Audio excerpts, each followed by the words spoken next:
আসসালামু আলাইকুম। আমি শামসুজ্জামান আছি ভিন্নস্বাদ পেজের পক্ষ থেকে।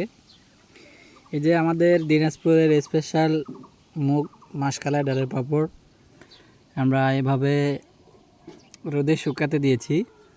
দেখতে পাচ্ছেন পাঁপড়গুলো শুকানো হচ্ছে। এটা প্রায় আধা ঘন্টা আগে শুকাতে দিয়েছিলাম, মানে আমাদের একবার শুকানো হয়েছিল, কিন্তু আর একটু শুকাইলে কিছুদিন রাখা যাবে। আপনাকে দেখায় আপনাদের সুন্দর করে। অনেক পাতলা, ঠিক আছে, এটা অনেক পাতলা।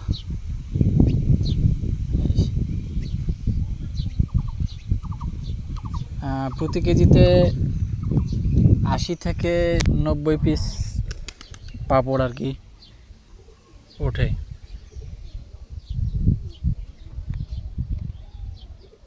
তো আপনারা যারা আমাদের এই পাঁপড় নেবেন অবশ্যই ইনবক্স করবেন অথবা পেজে যেখানে ফোন দিয়ে সম্পূর্ণ ক্যাশ অন ডেলিভারিতে আমরা পাঁপড় পাঠিয়ে থাকি। আসসালামু আলাইকুম।